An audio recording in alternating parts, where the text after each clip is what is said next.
नमस्कार। कभी सोचा है कि दिन भर 10 अच्छी बातें सुनने के बाद भी किसी की कही हुई एक बुरी बात मन में क्यों अटक जाती है? क्यों एक छोटा सा अपमान ढेर सारी तारीफों पर भारी पड़ जाता है? ये सिर्फ आपके या मेरे साथ नहीं होता, ये हम सबके साथ होता है। चलिए आज इसी पहेली को सुलझाते हैं और समझते हैं कि हमारे दिमाग के अंदर आखिर ऐसा क्या चलता है। जरा सोचिए, दिन बहुत अच्छा गुजर रहा है, सब कुछ बढ़िया है और तभी कोई एक ऐसी बात कह देता है जो सीधे दिल पर लगती है और बस वहीं पर सारा अच्छा मूड, सारा अच्छा दिन सब खत्म हो जाता है। ये हम सब के साथ हुआ है ना? मान लीजिए दिन भर में आपको 10 अलग-अलग लोगों से तारीफें सुनने को मिली। आपके काम के लिए, आपके कपड़ों के लिए, आपकी किसी अच्छी आदत के लिए। कितना अच्छा महसूस होता है, सही कहा ना? लेकिन दिन के आखिर में कोई एक इंसान, बस एक इंसान, एक अपमानजनक बात कह देता है और कमाल देखिए, वो 10 की 10 तारीफें जैसे धुएं में उड़ जाती हैं और दिमाग में सिर्फ वही एक बुरी बात, वही कड़वा शब्द घूमता रहता है। पर ऐसा होता क्यों है?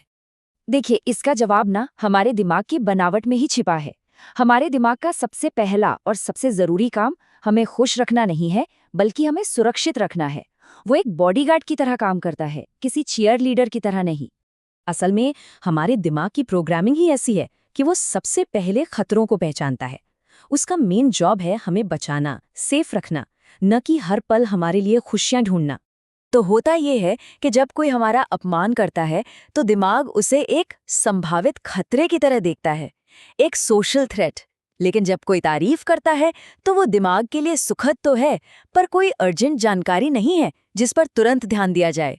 और यही से जन्म होता है नेगेटिविटी बायस का। ये हमारे दिमाग की वो आदत है जो हजारों सालों में बनी है।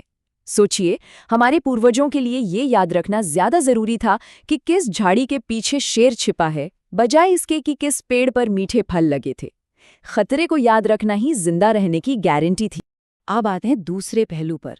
अपमान सिर्फ कुछ बुरे शब्द नहीं होते, ये हमारी पहचान पर, हमारी सेल्फ इमेज पर सीधा हमला होते हैं और इसीलिए ये हमें इतना पर्सनल महसूस होता है।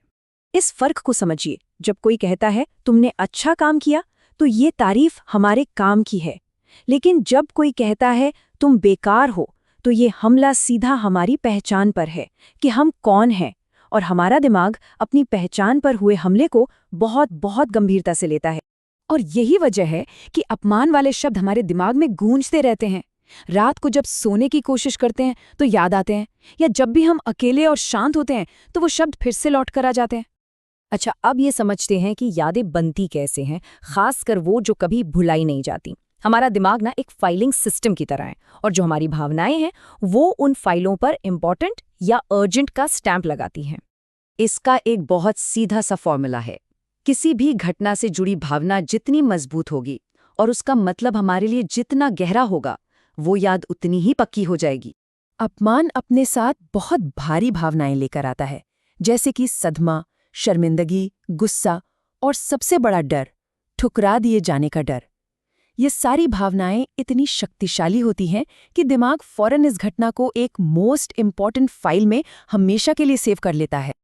और सबसे हैरान करने वाली बात तो ये है कि न्यूरोसाइंस कहता है कि अपमान या रिजेक्शन से जो दर्द होता है वो दिमाग के उन्हीं हिस्सों को एक्टिवेट करता है जो किसी शारीरिक चोट लगने पर करते हैं। मतलब दिमाग के लिए भावनात्मक चोट और शारीरिक चोट में कोई खास फर्क नहीं है। तो ठीक है, किसी ने कुछ कहा, हमें दर्द भी हुआ, पर हम उस बात को पकड़कर क्यों बैठे रहते हैं? क्यों वो बात दिमाग में एक लूप में बार बार चलती रहती है?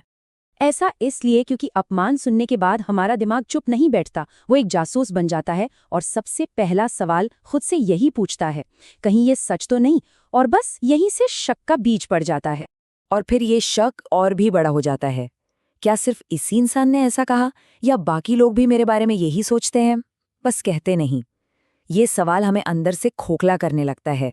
इस लगातार सोचने और दोहराने की प्रक्रिया को साइकोलॉजी में रूमिनेशन कहते हैं। दरअसल दिमाग को अधूरे खतरे बिल्कुल पसंद नहीं है।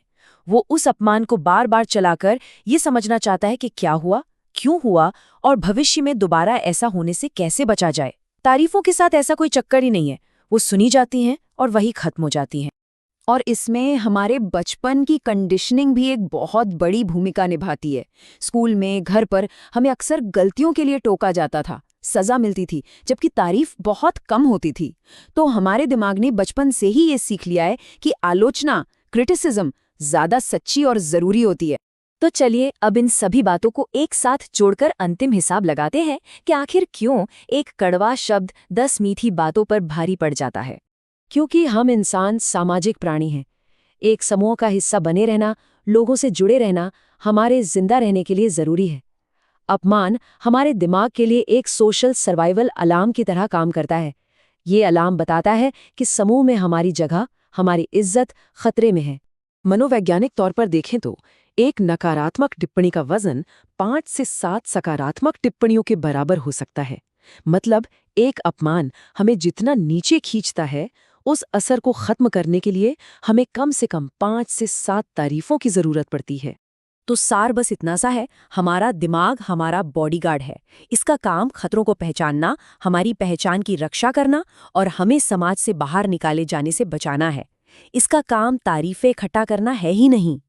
तो अगली बार जब ऐसा कुछ हो तो बस ये याद रखिएगा, तारीफ हमारे अहंकार को छूती है, जो कि बस सतह पर है, लेकिन अपमान वो सीधे हमारे अस्तित्व पर चोट करता है। और इसीलिए एक जख्म हमेशा ज्यादा गहरा और ज्यादा देर तक दर्द देता है।